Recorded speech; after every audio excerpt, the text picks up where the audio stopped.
Hello everyone, welcome to UPSC IQ tab. आज की इस वीडियो के अंदर we are continuing with the newspaper discussion of the Hindu, जिसके अंदर आज की जो 11 जुलाई है उसकी जितने भी इंपॉर्टेंट आर्टिकल्स हैं, जितने भी इंपॉर्टेंट न्यूज़ है from prelims as well as mains point of view, दोनों चीज़ों को यहाँ पर हम शॉर्ट में कवर करने की कोशिश करेंगे। Starting with the news discussion, जो पहला टॉपिक था हमारा, that is about the West Bengal और किस तरीके से सीबीआई को लेकर के वहाँ पर कुछ प्रॉब्लम चल रहे हैं। So first of all let's understand the issue ये है कि सीबीआई ने अराउंड 12 केसेस वेस्ट बंगाल में फाइल किए हैं, जो कि उन्होंने स्टेट गवर्नमेंट के परमिशन के बिना फाइल किया है ना। उस पर्टिकुलर चीज़ के कारण वेस्ट बंगाल ने सुप्रीम कोर्ट के अंदर इस चीज़ की अर्जी लगाई है कि CBI without permission, without state का परमिशन हमारे स्टेट के अंदर डायरेक्टली केसेस को फाइल नहीं कर सकता। And end of the day जो बेसिकली सुप्रीम कोर्ट है उसने इस चीज़ को वेस्ट बंगाल के फेवर में रूल किया है दैट सेंट्रल गवर्नमेंट ने जो सीबीआई को बोला है वेस्ट बंगाल के अंदर जाकर के केसेस फाइल करने के लिए, वो टेक्निकली फेडरलिज्म के पर्सपेक्टिव से गलत है। ठीक है, जस्ट रिमेंबर दिस थिंग। तो यहाँ पर एक चीज़ ध्यान रखने वाली है, आर्टिकल 131। सो हमारी कॉन्स्टिट्यूशन का आर्टिकल 131 जो है वो किसी भी स्टेट को ये परमिशन देता है कि वो सुप्रीम कोर्ट के पास डायरेक्टली जा सकता है सेंटर के अगेंस्ट। सो ये ओरिजिनल जुरिस्डिक्शन का एक आर्टिकल है जो कि इस पर्टिकुलर चीज़ की बेसिकली अलाउ करता है स्टेट को कि वो सेंटर के अगेंस्ट भी कंटेस्ट कर सकता है। नाउ मेन चीज़ ये है कि जो सीबीआई है उसकी सारी की सारी फंक्शनिंग डीएसपीई एक्ट के थ्रू होती है, that is Delhi special police establishment act. इस चीज़ के तहत उसकी बेसिकली फंक्शनिंग होती है। तो यहाँ से जो स्टेट है उससे जाकर के सीबीआई को पहले परमिशन लेना होता है और उसके बाद ही जाकर वो किसी भी स्टेट के अंदर ऑपरेट कर सकती है। नाउ अगर कोई भी स्टेट जो इंडिया का स्टेट है अगर वो सीबीआई को एक एनओसी दे दे, यानी कि नो ऑब्जेक्शन सर्टिफिकेट दे दे, सिर्फ इसी केस में सीबीआई विदाउट परमिशन यहाँ पर ऑपरेट कर सकता है। नहीं तो अगर स्टेट एनओसी नहीं देता है तो उन सारे केसेस में जो सीबीआई है उसको पहले परमिशन लेनी होगी स्टेट गवर्नमेंट की, उसके बाद जाकर वो वहाँ पर केस फाइल कर सकता है। ठीक है, सो आई होप यहाँ तक चीज़ें क्लियर हैं। तो यहाँ पर मैंने हर जितने भी इंपॉर्टेंट आर्टिकल्स हैं उसके लास्ट में ना एक मैंने बेसिकली एक फॉर्डर पॉइंट ऐड करने की कोशिश की है जिसको हम मेंस में डायरेक्टली यूज़ कर सकते हैं।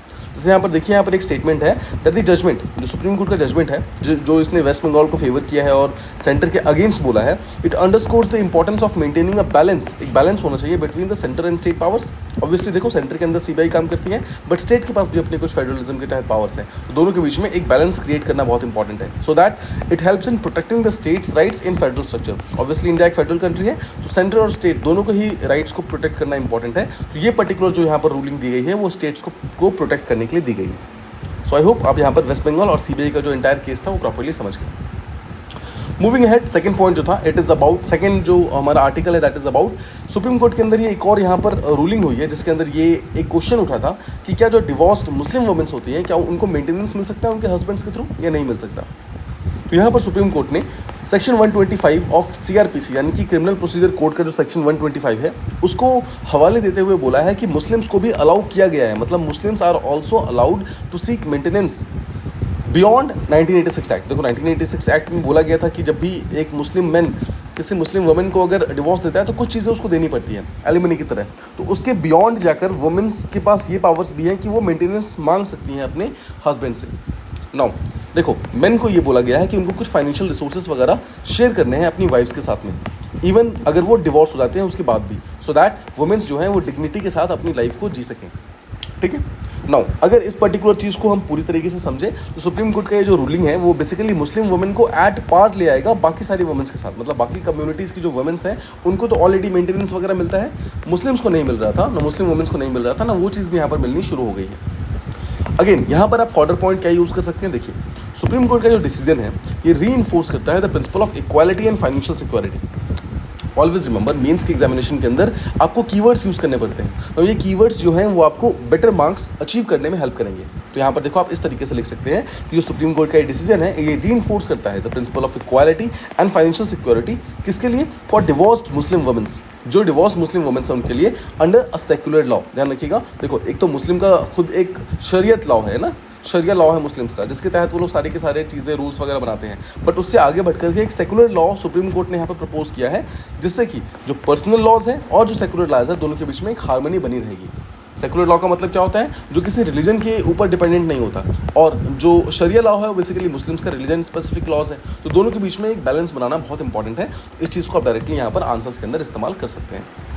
Alright, moving ahead, next article की तरफ चलते हैं। नेक्स्ट आर्टिकल बात करता है कास्ट बेस्ड डिस्क्रिमिनेशन को प्रिजन से हटाने की ज़रूरत है। वंस अगेन सुप्रीम कोर्ट ने एक रूलिंग दी है जहाँ पर जो हमारे चीफ जस्टिस ऑफ इंडिया हैं DY चंद्रचूड़ सर, उन्होंने ये बोला है कि देखो जितने भी प्रिजन्स वगैरह है ना, उन प्रिजन्स के अंदर काफ़ी ज़्यादा कास्ट बेस्ड डिस्क्रिमिनेशन होता है। मतलब ऐसा देखा गया है कि बहुत सारे जो लो कास्ट के लोग हैं उनको यहाँ पर छोटे छोटे काम करने के लिए भेजे जाते हैं, जो बेसिकली हीनियस चीज़ें होती हैं उनको करने के लिए दिया जाता है। और जो हाई कास्ट के लोग होते हैं उनसे बेसिकली ऐसी कोई भी काम नहीं करवाया जाता जो कि उनकी स्टैंडर्ड के नीचे हो। मतलब मैं यहाँ पे प्रिजन्स की बात कर रहा हूँ, जेलों की बात कर रहा हूँ, तो जेल के अंदर भी यहाँ पर कास्ट बेस्ड डिस्क्रिमिनेशन देखा जा रहा है। तो चीफ जस्टिस ऑफ इंडिया ने ये बोला है कि एक सिस्टमेटिक रिफॉर्म्स की जरूरत है हमारे प्रिजन्स के अंदर, जहाँ पर हम सारे प्रिजनर्स को इक्वली ट्रीट करें, भले ही वो किसी भी कास्ट के हो, किसी भी कलर के हो, किसी भी जेंडर के हो, राइट। इसके अलावा देखो हमारे कास्ट बेस्ड डिस्क्रिमिनेशन हमारे इंडियन प्रिजन सिस्टम में काफ़ी लंबे टाइम से चलती आ रही है। ऑल्दो बहुत सारे स्टेट्स हैं, जैसे कि यूपी ने रिसेंटली एक यहाँ पर रिपोर्ट दिया था जिसके अंदर उन्होंने ये बोला कि हमारे प्रिजन्स में कोई भी कास्ट बेस्ड डिस्क्रिमिनेशन नहीं है। बट इसके बावजूद ये समझने वाली बात है कि कास्ट बेस्ड डिस्क्रिमिनेशन एक इंडिया में एक ऐसी चीज़ है जो कि काफ़ी लंबे टाइम से चलती आ रही है और काफ़ी लंबे टाइम तक चलने वाली है। सो दैट इज़ वाई यहाँ पर इस चीज़ के ऊपर फोकस करने की ज़रूरत है, और जैसा बोला गया यहाँ पर एक सिस्टमेटिक रिफॉर्म्स की ज़रूरत है। अब देखो एमपी एक ऐसा स्टेट है जहाँ पर जो प्रिजन रिफॉर्म्स है, जो बेसिकली वहाँ के प्रिजन मैनुअल्स है, उसके अंदर स्पेसिफिकली मेंशन्ड है कि जो डीनोटिफाइड ट्राइब्स होंगे, यानी कि जो लोअर ट्राइब्स जो होंगे, उनसे बेसिकली इनमें कुछ अलग काम करवाए जाएंगे। मतलब सेग्रीगेशन ऑफ लेबर, जैसे उनसे खाना नहीं बनवाया जाएगा, उनसे बेसिकली पानी वाला कोई काम नहीं करवाया जाएगा, उनसे टॉयलेट साफ़ करवाए जाएंगे, राइट, उनसे बेसिकली साफ़ सफाई करवाई जाएगी। सो आई होप आप समझ रहे हैं कि कास्ट के बेसिस पे लेबर को सेग्रीगेट किया गया है, मतलब काम वगैरह सेग्रीगेट किया गया है कास्ट के बेसिस पे। ऐसा होना नहीं चाहिए बिल्कुल भी, बिकॉज देखो सेग्रीगेशन ऑफ लेबर जो प्रिजन्स के अंदर है वो बेसिकली टोटली इम्पार्शियल होना चाहिए, और वो बिल्कुल अलग तरीके से होना चाहिए, सो दैट किसी के पास भी कभी भी कोई प्रॉब्लम ना आए। देखो जैसे 1951 में जो राजस्थान का प्रिजन रूल्स बनाया गया था, उसके अंदर ये बोला गया था कि जितने भी छोटे कास्ट के लोग हैं उनको मीनियल टास्क दो, मतलब कि छोटे छोटे टास्क दो, उनको सफाई करवाओ, उनसे टॉयलेट वगैरह सफाई करवाओ, कुछ और मत करवाओ उनसे, राइट। और यहाँ पर सुप्रीम कोर्ट ने ये बोला है, जितने भी स्टेट्स हैं उनको बोला है कि आप लीगल सर्विसेज का यहाँ पर हेल्प लो। जो लीगल सर्विस अथॉरिटी जब जानते हैं नालसा होती है, नेशनल लीगल सर्विस अथॉरिटी, फिर डालसा होती है, डिस्ट्रिक्ट लेवल सालसा होती है, स्टेट लेवल सर्विस अथॉरिटी, इन सब का हेल्प लेना है, इन सबको इन्वॉल्व करो और प्रिजन की कंडीशंस को प्रॉपर्ली मॉनिटर करो, चेक करो कि कहाँ पर कौन कौन सी प्रॉब्लम्स हो रही है, कहाँ पे कौन कौन से डिस्क्रिमिनेशन हो रहे हैं, और उन डिस्क्रिमिनेशन को सॉल्व करने की कोशिश करो।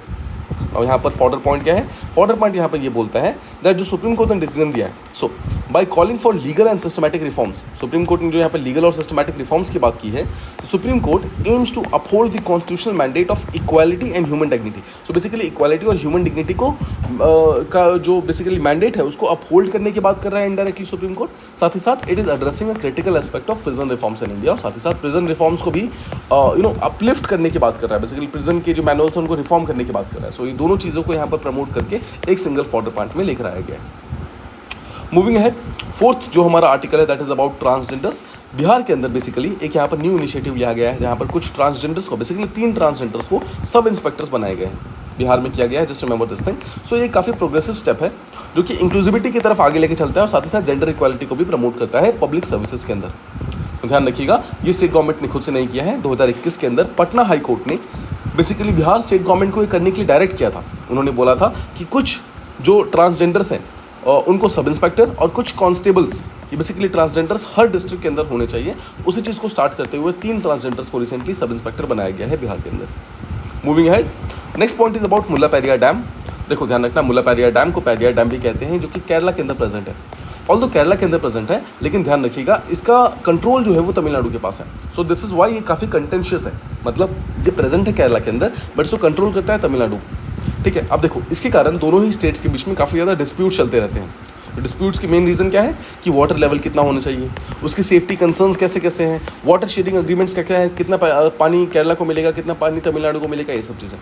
तो देखो अगर आप ध्यान से समझो तो this is India, this is Kerala and this is Tamil Nadu. So technically present है मुल्लापेरियार डैम यहाँ पर, तो मतलब वो केरला के अंदर प्रेजेंट है बट कंट्रोल उसको तमिलनाडु कर रहे हैं। तो देखो किसी भी टाइप का स्ट्रक्चरल इशू अगर आता है जिसके कारण अगर बेसिकली लेट्स से कि ये पर्टिकुलर डैम टूट सकता है या फिर ऐसा कोई प्रॉब्लम आ सकता है, तो भले ही तमिलनाडु के पास कंट्रोल है बट तमिलनाडु उसके ऊपर काम नहीं करता। ऐसा क्यों? बिकॉज अगर कोई प्रॉब्लम होगी भी तो वो केरला में होगी, राइट, तमिलनाडु में नहीं होगी। And because of that basically Kerala उस चीज़ के ऊपर काफ़ी आवाज़ उठाता है, बट तमिलनाडु की तरफ से कोई बहुत स्ट्रॉन्ग मेजर्स नहीं लिए जा रहे हैं। तो देखो एक ही समझने वाली बात है, 1895 में पेरियार डैम को बनाया गया था और वो केरला में बनाया गया था जैसा हमने डिस्कस किया, बट वो 999 ईयर्स के लिए यानी कि ऑलमोस्ट 1000 ईयर्स के लिए तमिलनाडु को लीज पर दे दिया गया था, ताकि तमिलनाडु उसका पानी इस्तेमाल करे और अपनी इरिगेशन के जो भी चीज़ें हैं उसको यहाँ पर कंप्लीट कर सके। ध्यान रखिएगा उस टाइम केरला के पास इनफ पानी हुआ करता था और तमिलनाडु के पास टेक्निकली पानी की शॉर्टेज थी, इसलिए केरला ने ये पर्टिकुलर डैम जो है वो तमिलनाडु को दे दिया था। लेकिन उसका स्ट्रक्चरल इंटेग्रिटी उतना अच्छा नहीं है। अब देखो 1895 में डैम बना है तो ऑब्वियसली उसको 150 साल से ज़्यादा हो चुके हैं। सो बेसिकली वो पर्टिकुलर जो डैम है वो टूटने की उस पर आ गया है, मतलब वो काफ़ी ज़्यादा वीक हो गया है। और जब भी हैवी रेनफॉल होती है तो उसके अंदर पानी बहुत ज़्यादा बढ़ जाता है, पानी भरने के कारण उसका वाटर लेवल बहुत ज़्यादा बढ़ जाता है, वाटर लेवल बढ़ने के कारण वो डैम टूट सकता है, ऐसा केरला बोल रहा है। अब बिकॉज वो केरला के अंदर ही प्रेजेंट है तो डैम के टूटने के केस में सारा का सारा जो नुकसान होगा वो केरला को ही होगा। बट तमिलनाडु देखो, तमिलनाडु बोलता है कि हम इस पर्टिकुलर पानी को अपने इरीगेशन के लिए, ड्रिंकिंग वाटर के लिए, इन चीज़ों के लिए इस्तेमाल करते हैं, तो ऑब्वियसली हम अपना वाटर लेवल रिड्यूस कर नहीं सकते। तो यही बेसिकली एक टाइप का कंटेंशियस इशू चल रहा है केरला और तमिलनाडु के बीच में। ठीक है, वंस अगेन एक फॉर्डर पॉइंट यहाँ पर भी है। फॉर्डर पॉइंट ये बोलता है कि एक sustainable and equitable solution potentially involving modern engineering assessments, ये चाहिए हमें। देखो हमें एक सस्टेनेबल और इक्विटेबल सॉल्यूशन चाहिए जिसके अंदर कुछ मॉडर्न इंजीनियरिंग असेसमेंट्स वगैरह हों, साथ ही साथ कुछ वाटर शेयरिंग एग्रीमेंट्स करने होंगे बट साइंटिफिक तरीके से, सो दैट हम इस डिस्प्यूट को सॉल्व कर सकें और इंश्योर कर सकें safety and the welfare of the affected population. जो केरला के लोग हैं या फिर तमिलनाडु के लोग हैं, दोनों को यहाँ पर इस चीज़ से प्रॉब्लम ना हो, इस चीज़ को हमें यहाँ पर इंश्योर करना बहुत इंपॉर्टेंट है। Now moving ahead to the next one, यहाँ पर हम बात करने वाले हैं विजिंगम पोर्ट के बारे में। इसका पूरा नाम विजिंगम इंटरनेशनल सी पोर्ट है जो कि केरला के अंदर प्रेजेंट है। ध्यान रखिएगा ये भारत का पहला deep water container transshipment port है। अभी तक जितने भी हमारे कंटेनर पोर्ट्स होते हैं जैसे मुंबई वगैरह में है, राइट, जवाहरलाल नेहरू पोर्ट जो है, जवाहरलाल नेहरू पोर्ट ट्रस्ट जो है, ये जितने भी हैं ये सब basically shallow water container ports हैं। शैलो वाटर मतलब कम पानी में है। विजिंगम पोर्ट जो केरला के अंदर है वो पहला डीप वाटर कंटेनर पोर्ट है। इसका एम क्या है? एम ये है कि टर्न अराउंड टाइम को एक दिन से भी कम लेकर आना है। इसका मतलब क्या है? देखो बेसिकली एक पर्टिकुलर शिप मान लो अगर विजिंगम पोर्ट के अंदर आती है तो वो अपना सारे का सारा सामान उतार करके वापस नेक्स्ट ट्रिप के लिए रेडी हो जाए, तो अभी इस चीज़ को करने में 3 से 4 दिन लग जाते हैं। बिकॉज सामान उतारने के लिए आपको मैन पावर चाहिए होता है, फिर आपको शिप को घुमाने में टाइम लगता है, शिप को लोड करने में टाइम लगता है, राइट। तो विजिंगम पोर्ट ये बोल रहा है कि हम इस पर्टिकुलर पोर्ट को कुछ इतना एडवांस बनाना चाहते हैं कि ये जो हमारा टर्न अराउंड टाइम है, मतलब किसी भी शिप को आने और जाने के बीच का जो टाइम है उसको हम एक दिन से भी कम का बनाना चाहते हैं। ठीक है, अब देखो विजिंगम पोर्ट जो है वो बेसिकली इंटरनेशनल शिपिंग रूट्स के रास्ते में आता है। बहुत सारे strait of Malacca, strait of Hormuz, इन सब के जितने भी शिप्स हैं वो सब इसी पोर्ट के आसपास होते हुए पास करते हैं। तो विजिंगम पोर्ट का कहना ये है कि हम इंटरनेशनल शिपिंग रूट के इतने पास हैं तो एक बहुत अच्छे चांसेस है कि जो विजिंगम पोर्ट है वो बेसिकली एक ग्लोबल शिपिंग मेजर पोर्ट बन सकता है। और जो अगर हमने किसी तरीके से टर्न अराउंड टाइम को अगर रिड्यूस कर दिया तो उससे ओवरऑल इंडिया का जो खुद का ट्रेड एफिशिएंसी है वो काफ़ी ज़्यादा इंक्रीज हो जाएगा, राइट। तो इसी चीज़ के ऊपर यहाँ पर फोकस की जा रही है विजिंगम इंटरनेशनल सी पोर्ट के अंदर। मूविंग अहेड, नेक्स्ट जो हमारा आज का आर्टिकल है that is about empowerment of home maker wifes through financial support from their husbands. ना ऊपर हमने देखा था कैसे जो मुस्लिम वुमेन्स होती हैं उनको डाइवोर्स के बाद भी कुछ मेंटेनेंस वगैरह देने की बात की गई है सुप्रीम कोर्ट के द्वारा। ना सेम जजमेंट के अंदर ये भी बोला गया है जितनी भी इंडिया में हाउसवाइफ्स हैं, मतलब देखो हाउसवाइफ्स हैं, घर में काम करती हैं ऑब्वियसली हमारी मदर्स जो हैं, तो उनको किसी भी टाइप का फॉर्मल इनकम तो नहीं आता है। तो यहाँ पर ये बोला गया है कि जो भी हस्बैंड्स हैं, हस्बैंड्स को कुछ एक फिक्स्ड इनकम अपनी होम मेकर वाइफ्स को देना चाहिए, बिकॉज वो जो काम करती हैं दैट इज इक्वली इंपॉर्टेंट, वो पूरे के पूरे घर को संभाल के रखती है, राइट। तो यहाँ पर जस्टिस नागरत्ना है, आप ध्यान रखिएगा, इनको आप कोट कर सकते हैं जब भी आप किसी भी टाइप का वुमेन रिलेटेड इश्यूज हो और आपको जजमेंट वगैरह कोट करने हो तो आप जस्टिस नागरत्ना को कोट कर सकते हैं। She always says in favour of womens. ध्यान रखिएगा, फेवर्स वुमेन के बारे में अच्छी चीज़ें जो भी आपको कोट करनी है आप उनके नाम के थ्रू कोट कर सकते हैं। सो जस्टिस नागरत्ना ने ये हाईलाइट किया है कि जो मेन हैं जो बाहर जाकर कमा कर लाते हैं उनको कुछ फाइनेंशियल रिसोर्सेज अपनी वाइफ्स के साथ भी शेयर करना चाहिए, बिकॉज उनके पास इंडिपेंडेंट इनकम नहीं है वुमेन्स के पास, बिकॉज ऑब्वियसली वो हाउस मेकर है। तो अगर हम हाउस मेकर्स को यानी कि जो होम मेकर्स हैं, हाउस वाइफ्स हैं, उनको अगर कुछ फाइनेंशियल इंडिपेंडेंस देंगे तो उनको कुछ सिक्योरिटी मिलेगी, कुछ एम्पावरमेंट मिलेगा और ऑब्वियसली उनका काम भी यहाँ पर रिकग्नाइज किया जाएगा। ठीक है, moving ahead let's discuss the first editorial यहाँ पर ड्रिलिंग प्रोजेक्ट्स के बारे में है जो कि महाराष्ट्र में चल रहा है। तो ध्यान रखिएगा, महाराष्ट्र में एक कोयना वर्ना रीजन है जहाँ पर एक 6 किलोमीटर लंबा बेसिकली ड्रिलिंग करने की कोशिश की जा रही है। कौन कर रहा है ड्रिलिंग? सो बोरहोल जियोफिजिक्स रिसर्च लेबोरेटरी नाम की एक लैब है जो कि यहाँ पर ड्रिलिंग कर रही है। सो एम क्या है?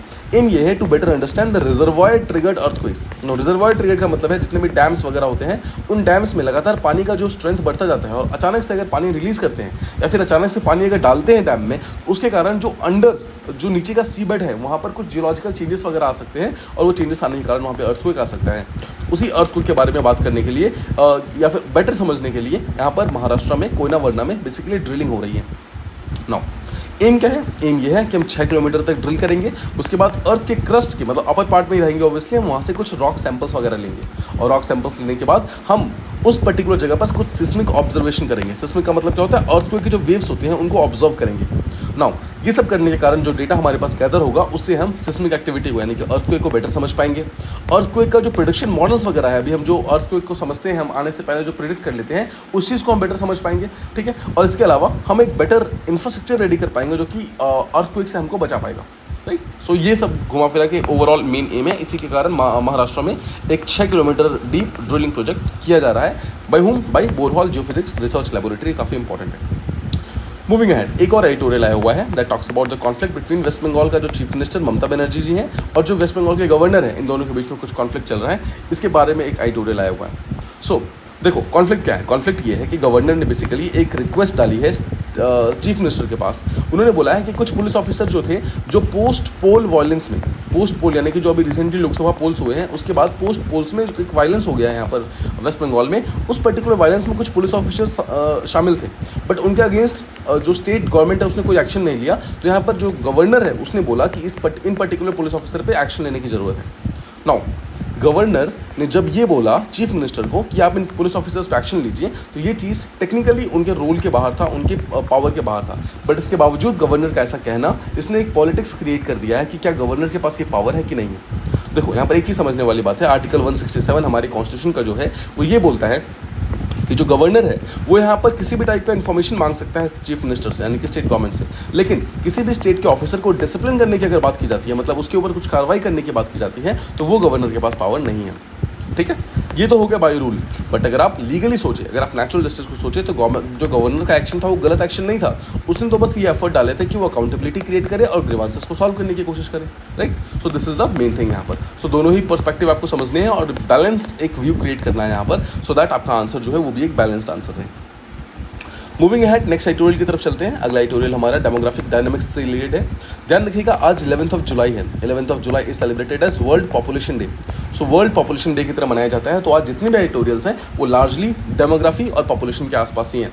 तो मैंने जितने भी एडिटोरियल्स हैं सबको कंबाइन करके एक सिंगल जगह लेकर आ गया है, सो दैट जितने भी पॉइंट्स हैं हमें एक ही जगह पर मिल जाएं। तो ध्यान रखने वाली बात यह है कि इंडिया कुछ पिछले सालों में फर्टिलिटी रेट हमारा लगातार रिड्यूस हो रहा है। जो हमारा TFR था, टोटल फर्टिलिटी रेट, देखो जो आइडियल TFR होना चाहिए, टोटल फर्टिलिटी रेट जो है वो 2.1 होना चाहिए, बट वो रिड्यूस होकर ऑलमोस्ट 1 पॉइंट समथिंग पर आ गया है हमारा। तो ओवरऑल फर्टिलिटी रेट हमारा काफ़ी रिड्यूस हो गया है। हमारी लाइफ एक्सपेक्टेंसी इंक्रीज़ हो गई है, हमारे जो ओवरऑल हेल्थ पैरामीटर्स है वो इंक्रीज़ हो गए हैं, ठीक है। ध्यान रखिएगा इस चीज़ को। तो एक चीज़ ये भी बताई गई है कि जो TFR है, जैसे मैंने आपको बताया, वो रिप्लेसमेंट लेवल से कम हो गया है। रिप्लेसमेंट लेवल 2.1 का होता है, वो रिड्यूस हो गया है। उसके कारण हम एक डेमोग्राफिक ट्रांजिशन देख सकते हैं, मतलब आने वाले टाइम में बेसिकली कम बर्थ होंगे और ज़्यादा डेथ होंगी। मतलब बर्थ यहाँ पर बहुत कम हो जाएगा बिकॉज हमारा ओवरऑल TFR ही बहुत रिड्यूस हो गया है, ठीक है। और ओवरऑल अगर आप मोर्टेलिटी रेट की बात करें, यानी कि जो बच्चे यहाँ पर, जो बच्चों की डेथ हो जाती है, मतलब ऐसे बच्चे जो 5 साल से छोटे हैं उनकी अगर डेथ हो जाती है उसकी बात करें, या फिर जो बच्चे 10 साल से छोटे हैं यानी कि जो इन्फेंट हैं उनकी डेथ हो जाती है, ये सब चीज़ें काफ़ी ज़्यादा रिड्यूस हो गई हैं। सो ओवरऑल आप देखो टोटल फर्टिलिटी रेट यानी कि बर्थ भी रिड्यूस हो गया है। अगर आप देखो मोर्टेलिटी रेट जो है 5 साल से छोटे बच्चों की वो भी रिड्यूस हो गया है, और इन्फेंट मोर्टेलिटी रेट देखो तो वो भी रिड्यूस हो गया है बेसिकली। लाइफ एक्सपेक्टेंसी अभी यहाँ पर देखो वो इंक्रीज़ हो गई है, हेल्थ पैरामीटर्स वहाँ पर काफ़ी ज़्यादा इंक्रीज़ हो गए हैं। इसके अलावा एक चीज़ बोली गई है कि जो रैपिड अर्बनाइजेशन है, लगातार जो हमारे यहाँ पे अर्बनाइजेशन हो रही है, उसके कारण इंफ्रास्ट्रक्चर चैलेंजेस बहुत सारे आ रहे हैं। लोग जो है रूरल एरियाज से मूव कर रहे हैं अर्बन एरियाज़ में। अब अर्बन एरियाज़ में वहाँ जहाँ रहेंगे वहाँ पर ऑब्वियसली घर चाहिए होंगे, उनको हाउसेस चाहिए, तो वहाँ पर इंफ्रा की डिमांड वगैरह बढ़ रही है। उसके कारण जो इंफ्रास्ट्रक्चर चैलेंजेस है वो काफ़ी ज़्यादा बढ़ रहे हैं अर्बन एरियाज़ में। और जो माइग्रेशन वगैरह हो रहा है, उस माइग्रेशन के कारण पॉपुलेशन डिस्ट्रीब्यूशन वो सही तरीके से नहीं हो पा रहा है, और ना ही अर्बन प्लानिंग सही तरीके से हो पा रही है। लेट्स टेक एग्जांपल, जैसे दिल्ली नाम की, जैसे मान लो दिल्ली जैसी एक सिटी है जहाँ पर लेट्स से कि टोटल 1 करोड़ लोगों के रहने की जगह है, बट बिकॉज लगातार दिल्ली की डिमांड बढ़ रही है और लोग यहाँ पर 2.5 करोड़ आ जाते हैं, तो यहाँ पर जो ओवरऑल जो रिसोर्सेज क्रंच है वो यहाँ पर देखने को मिलेगा, एंड दिल्ली बहुत अच्छे तरीके से डेवलप नहीं हो पाएगा। सेम चीज़ यहाँ पर हमारे बाकी सारे शहरों में भी देखा जा रहा है। तो जैसा मैंने ऑलरेडी डिस्कस किया है, यहाँ पर मोर्टेलिटी रिड्यूस हो गई है। जैसे हमने देखा कि ओवरऑल जो मैटरनल और चाइल्ड इन्फेंट मोर्टेलिटी है, दोनों ही चीज़ें यहाँ पर काफ़ी ज़्यादा रिड्यूस हो गई है। और ये चीज़ हमारे SDG के टारगेट यानी कि जो सस्टेनेबल डेवलपमेंट गोल्स हैं हमारे, उसके टारगेट को यहाँ पर काफ़ी ज़्यादा स्ट्रांगली इंक्रीज़ करता है। यहाँ पर आप नेशनल हेल्थ मिशन को कोट कर सकते हैं, जननी सुरक्षा योजना, इन सबको कोट कर सकते हैं। इन सब ने मिलकर ही एक्चुअली मोर्टेलिटी को रिड्यूस करने का मेन काम किया है। अगर आप गरीबी की बात करें तो आप देख सकते हैं कि जो मनरेगा स्कीम है, मनरेगा ने काफ़ी जहाँ पे इंपॉर्टेंट रोल प्ले किया है। जहाँ पर आप देखोगे कि 1990 में जो गरीबी हमारी 48% के आसपास थी, वो 2019 का रिसेंट डेटा जो है उसके अनुसार 16% ही रह गई है। सो ये भी काफ़ी ज़्यादा रिड्यूस हुई है। अगर आप वुमेंस की बात करें तो हम ये पाएंगे कि बहुत सारे एफर्ट्स लगाए गए हैं जेंडर इक्वालिटी को प्रमोट करने के लिए। वुमेंस के लेबर फोर्स पार्टिसिपेशन रेट को और ज़्यादा इंप्रूव करने के लिए काफ़ी काम किए गए हैं, और ये सब काम करेंगे तभी जाकर हमारा SDG जो है, सस्टेनेबल डेवलपमेंट गोल्स हैं, वो और ज़्यादा बेटर तरीके से हम उसको रियलाइज़ कर पाएंगे। लेकिन समझने वाली बात ये भी है कि जेंडर डिस्पैरिटीज़ अभी भी काफ़ी ज़्यादा हैं, उसके ऊपर अभी भी काम करने की ज़रूरत है। अगर हम फूड सिक्योरिटी की बात करते हैं तो बहुत सारे ऐसे प्रोग्राम्स यहाँ पर लॉन्च किए गए हैं, जिससे हंगर, माल न्यूट्रिशन, ये सब चीज़ें यहाँ पर काफ़ी ज़्यादा सॉल्व हुई हैं, उसमें पॉजिटिव आउटकम्स वगैरह आए हैं। लेकिन अभी भी पूरी तरीके से प्रॉब्लम सॉल्व नहीं हुआ है, चैलेंजेस अभी भी प्रेजेंट हैं। और जैसे मैंने आपको बताया, वर्ल्ड पॉपुलेशन डे 11 जुलाई यानी कि आज सेलिब्रेट किया जाता है एवरी ईयर, और इस बार का थीम क्या है? Womens sexual and reproductive health and rights. Just remember this thing, this is very important. ये किसी भी स्टेट पीसीस वगैरह के अंदर पूछा जा सकता है, यहाँ तक कि यूपीएससी भी आजकल फैक्चुअल क्वेश्चंस पूछ रहा है, तो वहाँ पर भी पर्टिकुलर चीज़ रीइटरेट हो सकता है। Moving on to the next editorial, यहाँ पर कास्ट सेंसस के बारे में बात की गई है। नो, यहाँ पर पीटर ड्रकर का एक कोट है जिससे आर्टिकल स्टार्ट हुआ है, and the quote says only what gets measured gets managed. मतलब जिस चीज़ को आप मेजर कर पाओगे उसी चीज़ को आप मैनेज कर पाओगे। अगर आप किसी चीज़ को मेजर ही नहीं कर पाओगे तो उसको मैनेज करने के चांसेस बहुत ज़्यादा रिड्यूस हो जाते हैं। सो ओवरऑल जो हिस्टोरिकली मार्जिनाइज ग्रुप्स हैं, मतलब ऐसे ग्रुप्स जिनको हिस्टोरिकली काफ़ी ज़्यादा डिस्क्रिमिनेट किया गया है on the basis of caste, race, religion, gender, disability, किसी भी चीज़ के कारण, उन सबको अगर आप सॉल्व करना है तो सबसे पहले आपको डेटा कलेक्शन करना होगा। आपको मालूम करना होगा कि किस पर्टिकुलर सेक्शन में कितने लोग हैं इंडिया में, तभी जाकर आप एक इन्फॉर्म्ड पॉलिसी मेकिंग वगैरह कर पाएंगे।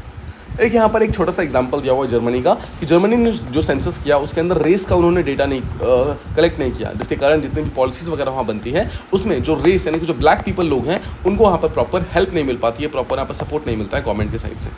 इसी तरीके से इंडिया में अगर इंक्लूसिव डेवलपमेंट करना है तो कास्ट सेंसस की काफ़ी ज़्यादा ज़रूरत है। तो ये सब चीज़ें यहाँ पर आर्टिकल के अंदर बताई गई है। उसके अलावा कुछ नीड्स बताई गई हैं, कुछ एडवांटेजेस बताई गई हैं क्यों हमारे पास कास्ट सेंसस होना चाहिए।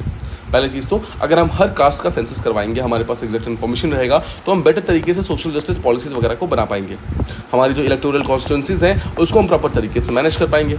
हम एजुकेशन के ऊपर फोकस कर पाएंगे, उनके पब्लिक एम्प्लॉयमेंट के ऊपर फोकस कर पाएंगे। सो ओवरऑल एक अच्छा पैरामीटर होगा डिसएडवांटेज सेक्शन है उसको अपलिफ्ट करने का।